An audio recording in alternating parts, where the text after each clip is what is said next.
and the meeting is now open for the sharing of testimonies of healing through Christian Science. Jeremy. I'm very grateful to be a member of this church and to be learning Christian Science here. In the beginning of 2013, about 5 months before I arrived in Plainfield, I was laid off from the job I had at the time. I started applying to a lot of places, but in the meantime, I thought it was a good opportunity to try to learn about new things. I started finding all these technologies I had never heard of, but as has happened so many times in my life, I felt compelled to delve into them. I was mystified at first by some of them, but having come from the print design world, I knew a great deal about all that, but this stuff was so different. Some of the programs were just green text on black screens. Everything I had done before was all what you see is what you get, and this new stuff was about the meaning of the words I was using and understanding what they represented so I could do the work I needed to do. Well, fast forward to today, and I use much of that stuff all the time for this church work. But something has occurred to me because of this, that all this was also an important step in my own development to learn to go beyond the what I see is what I get mentality and move towards the understanding that the words I use are important because what they represent in my thought leads either to the harmony of God's reality or the misery I experienced before. I'm always so grateful to think back and realize how God was guiding me and preparing me to be ready for Christian Science and for Plainfield. It definitely took a lot of hard knocks for me to change, and I'm happy and grateful for each one of those knocks. Thank you. And now I have a testimony from Diana in Vienna and Berlin. Hello, this is Diana from Vienna and Berlin. I'm in Berlin now, and I wanted to express my gratitude for what I learned this week through the Plainfield Church's instruction, resources, and practitioner help, which has led me to truly understand how to love my enemies. I have been dealing with aggressive animal magnetism interfering in my marriage and struggling with the challenge of overcoming it. Each week, I learn more about how to handle animal magnetism, and this week, I feel I had a big breakthrough. Over many weeks and months, I have learned not to personalize animal magnetism and to rebuke the error but affirm God's allness at least 10 times for each rebuke. I was trying to see the people involved as perfect children of God, but that was difficult a lot of the time. Although I was making progress, I was still letting the error drag me into its muck at times. Listening to the services and discussions from this past weekend, I heard Mary Beth tell about all the love she felt for the drug addicts she saw around the Mother Church on her last visit. That struck me. Then I was led to read Watching Point 496, which says, "Watch that you realize that you are a terror to error." That led me to read Watching Point 490, which says, "Watch that you realize that Mrs. Eddy's love and pity for her enemies was her science, as well as her Christianity. The only way our enemies can be handled scientifically is when we love and pity them." She once wrote, "To forgive your enemies is equivalent to having no enemies." Jesus was able to meet the hatred of his enemies through his love and pity, as shown in his words, "Father, forgive them, for they know not what they do." Only as we impersonalize error can we be sure that we do not hurt the oil and the wine. If we were living in the old Roman days and trying to destroy a ship full of our enemies, one that had been rowed by galley slaves who were our own countrymen who had been captured, we would be careful to kill only the enemy and not to harm our friends. We always hurt the oil and the wine when we condemn individuals, hate them, or attach error to them. You cannot meet error scientifically until you love and pity the channel through which error seems to come. I read this a bunch of times, and the understanding that it gave me and that it gives me is truly freeing me from the anger, pain, blame, etc. that I was succumbing to at times. And I was allowing myself to get into the muck with the error, which is exactly what it wants me to do. I think you called it beating at the mist, which seems like a futile waste of time and energy. I have no idea what the future will hold. I have put my marriage on the altar, and I know that all things are possible with God. I also know that this aggressive animal magnetism cannot enslave me at all anymore. I am feeling very free from it, and for that, I am extremely grateful. Thank you very much. Thank you.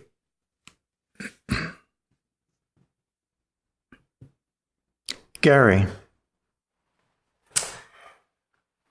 I'd like to tell of an experience I had. It was a few years ago, and I have mentioned it before, but I think it's worth mentioning again. It was I guess it was a Saturday morning when I was doing quite a bit of work, physical work, totally unexpectedly. I found that whenever I raised one of my arms up to my shoulder, I couldn't raise it any farther. I would feel an excruciating pain if I tried.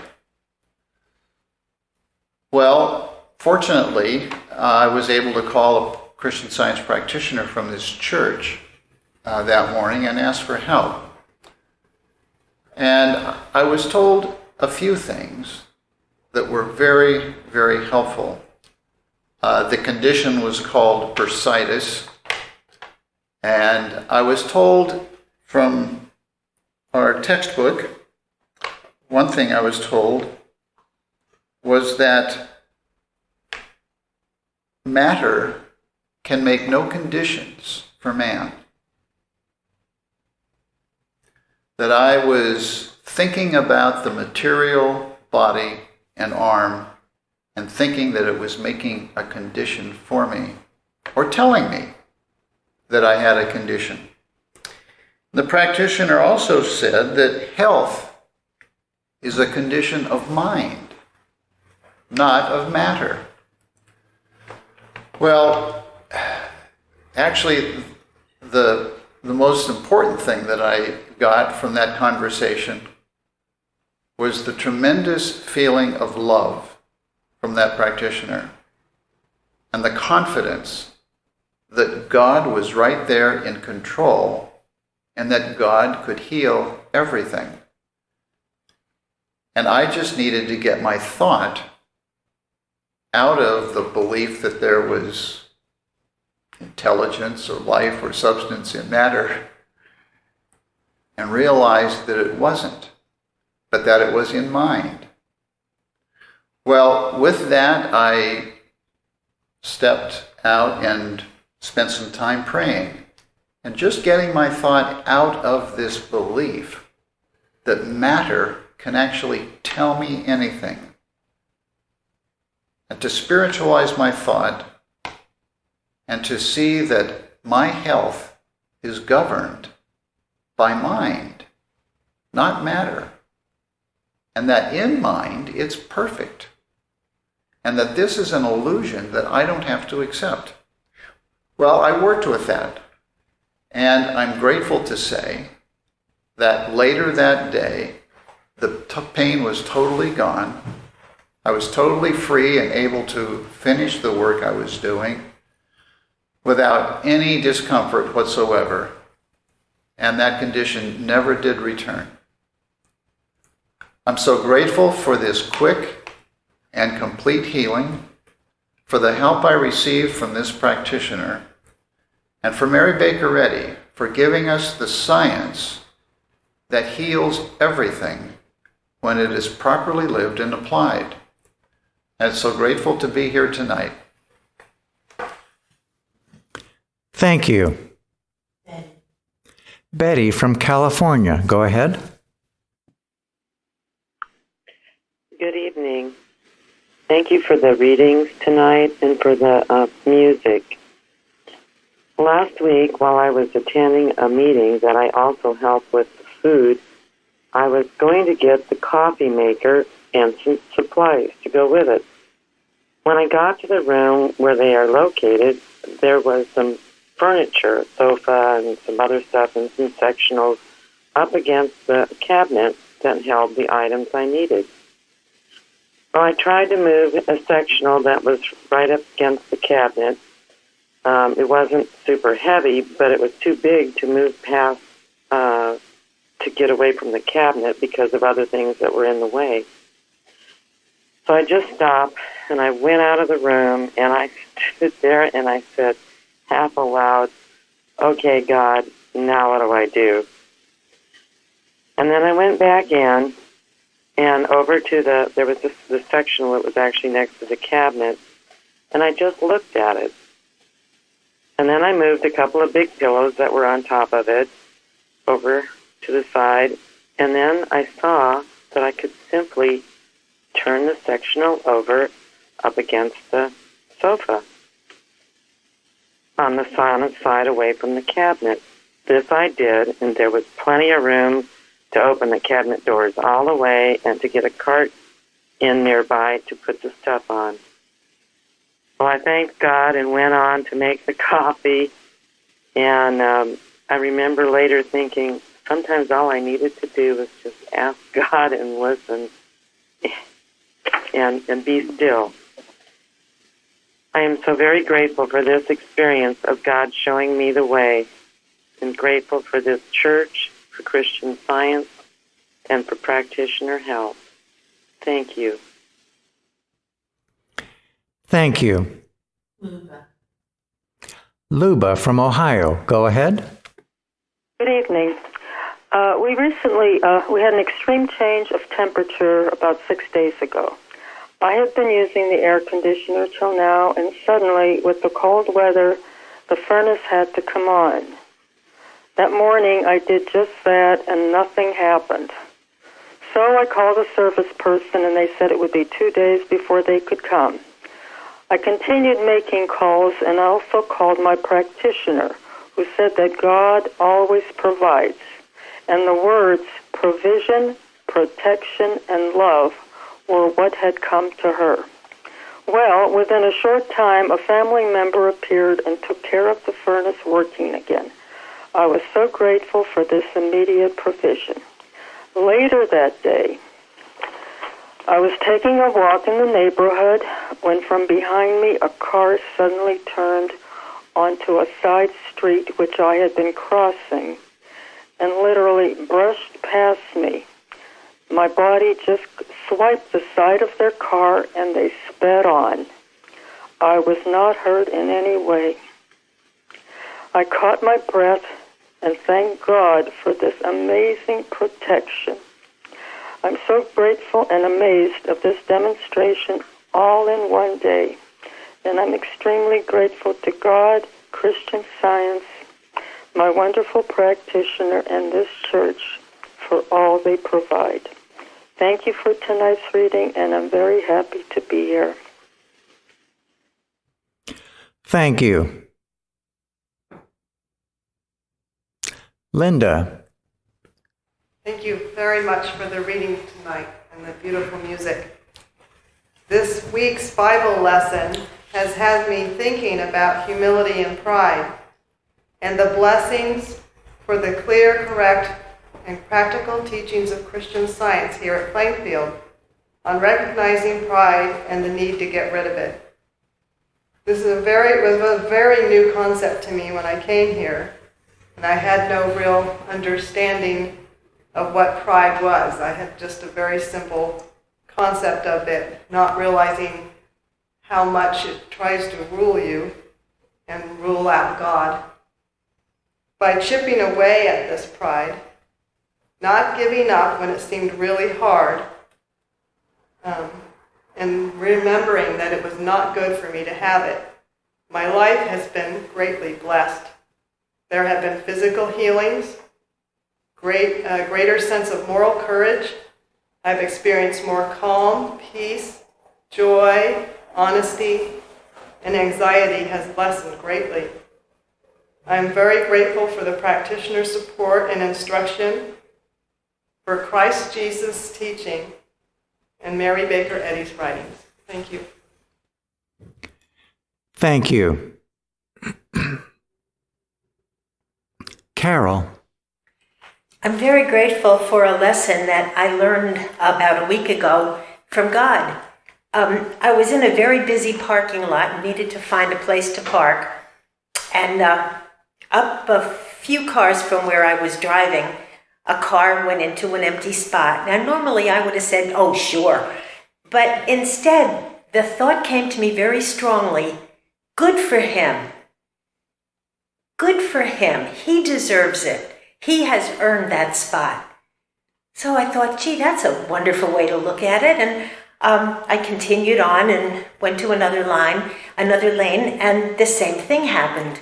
And the same thought came to me, good for him. Then the third time it happened, I thought, yeah, good for him. That's wonderful. That was a gift to him from God. And as I got up to that car, right next to it was another parking spot, and it was very close to where I needed to be. I was so very grateful for that lesson, that just to be grateful for someone else's good and know that good isn't limited. There's good for those people, and there's good for me. And just freeing my thought, I was able to find the right spot, and God led me the whole way. I am so grateful for all I've been learning in this church about Christian Science, and grateful for practitioner help and the opportunity to call practitioner and talk about things. And it's such a wonderful help. It touches every area of our lives. I am so grateful for Christian Science. Thank God for this place. Thank you. Chardell. Good evening.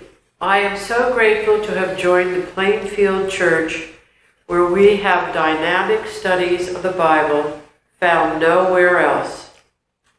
The latest Bible class led to the round table where obedience to God was discussed. All of this led me to listen to Overcoming by Obedience by Martha Wilcox in her addresses, starting on page 259. Here is a short quote. Quote, overcoming means nothing else than the gaining of further good. We are to give proof that our kingdom is not of this world. To do this, we must first order our thinking and our conversation, and go forth to meet the mental foe, firmly resolved to overcome by obedience to the truth.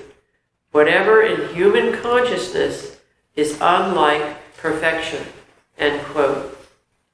These truths pop up everywhere because this church is always teaching and always alert to the needs of all mankind, all individuals, all the way out to the universe. They become a way of life in prayer and watching.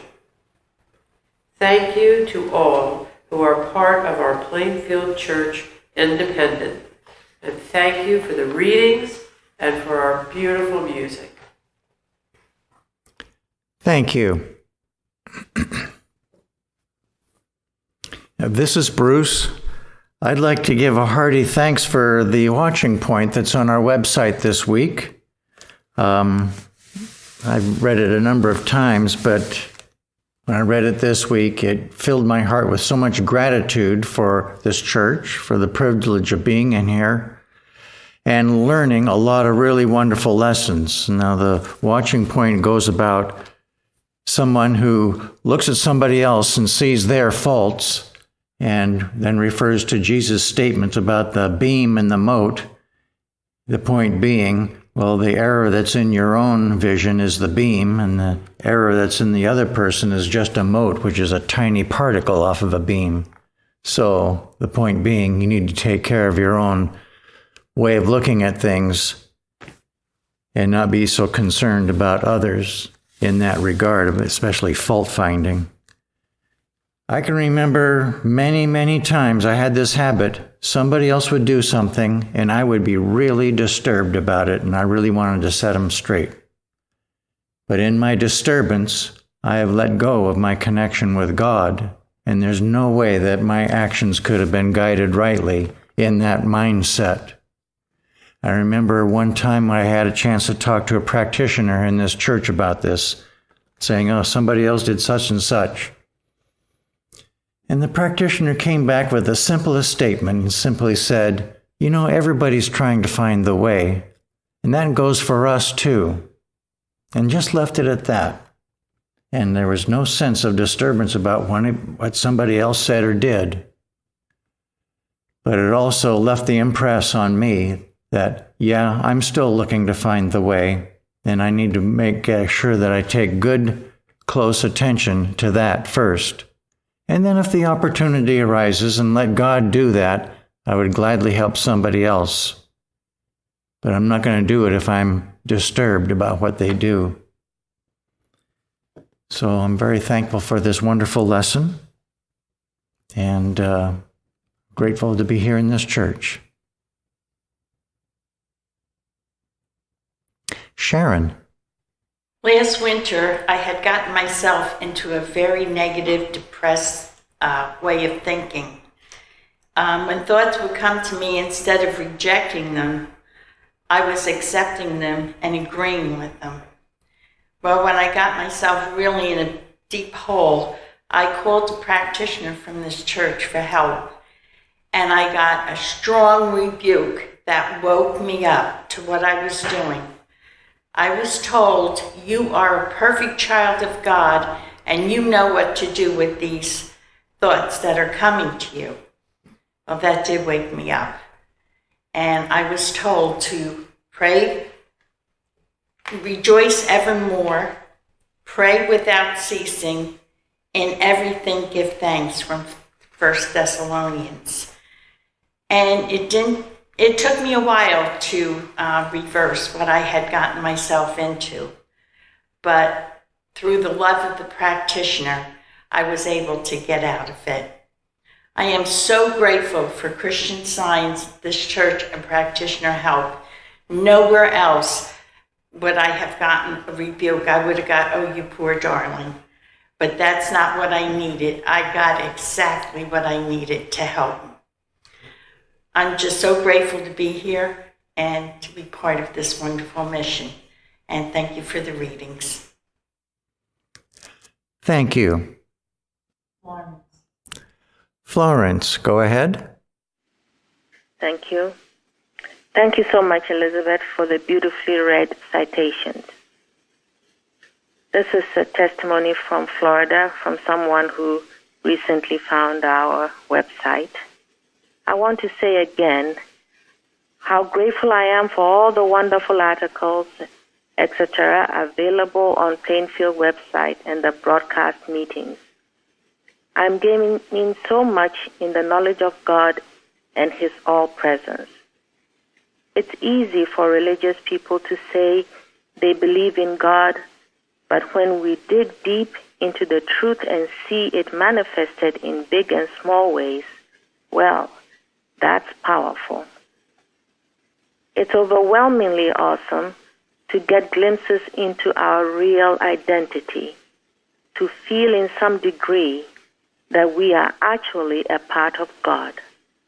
I sincerely thank everyone at this church for their work, and I'm humbly grateful for my practitioner in this church. I'd like to give gratitude for all that I've learned and still learning through Christian Science from this church. Earlier this year, one early morning, the angel thought that came was a forceful Trust the eternal. Trust Him. He has everything planned, and He will deliver. Many years ago, I learned through enough suffering from self-willed planning to know that I must trust all my desires to God. I have learned and gained so much from obeying this imperative instruction to trust my all to God. Last week, God gave me the opportunity to visit Massachusetts to see many beautiful scenes, have great food, all with the right company. I am so grateful for this because it gave me a needed change of scene and a refreshing sense of God's constant care, plus a renewed energy to do my work. Included in a reassuring instruction about our work on page 80 of the Blue Book, Mrs. Eddy says, "In this perfect place in mind, I am able to support myself, have all the recreation and companionship needed. In the perfect place of mind is complete satisfaction. I am so grateful for the proof of this and for yet another proof of God's unfailing love shown in every detail of our lives. So grateful for all the testimonies, the music, the hymns, and I'm so grateful to be here tonight." Thank you. Mary. Okay, I have a few things to read. First, California. Dear friends, thank you for all the love that goes out from the Plainfield Christian Science Church Independent through the website, services, roundtable, Bible studies, and publications. Very grateful to be a member. She sends her monthly contribution, which we're very grateful for. And then Wisconsin, I believe a new name. I'm so grateful to your church, your website, and your YouTube videos, the Bible studies and roundtables, the testimonies, and to all the efforts of all the people who make it possible. Thank you. And then a couple of things from the website bulletin board, Maryland. My gratitude for the beautiful reading of the Scriptural by Wendy on Sunday, October 14th. And Pennsylvania, Sunday, October 14th, roundtable was wonderful again. Thank you. And then this is an email from someone new from the Netherlands. Dear Christian Science friends, dear clerk of the Plainfield Church, thank you for your website, which is very helpful and accessible to the reader and to the Christian Scientist. I have downloaded the application for membership form and wish to mail this to you via the postal mail with intention to request membership in the Christian Science Church of Plainfield Independent. I consider myself a Christian Scientist, but have no church membership with the Christian Science Church here in the Netherlands. This aside, there are no churches or Christian Science meetings in the part of the Netherlands where I live. If I understand correctly, there is a possibility that the Plainfield Church may be willing to admit internationals, those outside the United States, if the person meets the requirement as stated by Mrs. Eddy. In 1988, I became a Christian Scientist. It would be wonderful to be a part of the church or a group with regards to study materials, learning, and lectures. Again, I appreciate the non-business-like accessibility of your website and the Plainfield Church website and the emphasis on truth. I would also be willing and happy to pay a yearly membership due. Thank you very much, and with heartfelt greetings from Holland. And then Benjamin, our clerk, wrote this loving response. Dear friend, thank you for your wonderful email, especially your interest in becoming a member of the Plainfield Christian Science Church Independent. First, I would like you to know there is no monthly fees for membership at Plainfield Church, though we welcome heartfelt donations from anyone. As you can see, almost everything in our website are offered free of charge, and it requires a lot to keep it running. Now we will be happy to welcome you as a member and part of this global mission, and I look forward to receiving your application form. Yes, we have members from around the world and continental United States. Feel free to speak with any of our practitioners if you have any questions or need help for anything. Lovingly. So we're very happy. I think this might be our first member from the Netherlands. Our dear Jacob from Costa Rica, he's originally from the Netherlands, but and he had been part of our Dutch website for a while. Maybe that's what had attracted this fellow. So anyway, if he's listening, we're so happy to have you as a member. We're so grateful for all our members in Plainfield and elsewhere. I'd like to express gratitude tonight for the readings, the Sword of Truth. I can remember as a young adult going to a board meeting in this church, and the readings were from Mrs. Eddy's article in Miscellaneous Writings, Put Up Thy Sword, which parts of it were read tonight.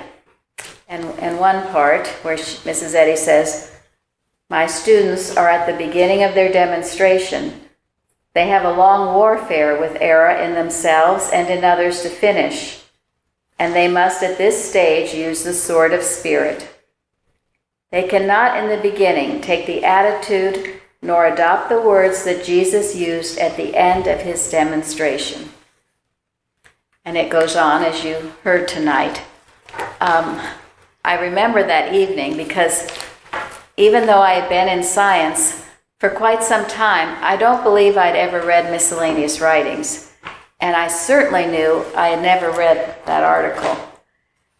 And I was bowled over by it because I think I always thought, well, you've got to be very loving. Christian Scientist has to be very loving.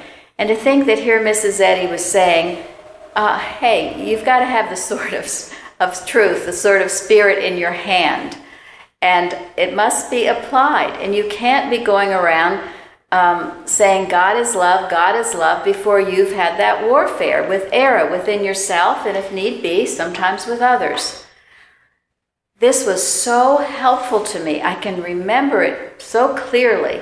And I'm so grateful for the teaching in this church because the practitioner in this church went on to teach me in that way, as we talked about this weekend from our watching point from last week, to be a terror to error and to have a tool in one hand and a weapon in the other. So if we are going to make progress, we have to be willing to have a fierceness about us when it comes to error. And it's very helpful, and I can attest to it, because when I was so nice all the time and trying to be so loving all the time, I was also very miserable all the time. So I know it doesn't work. And having that bit of fierceness in you and being a terror to error certainly brings great joy and also great peace to one's life.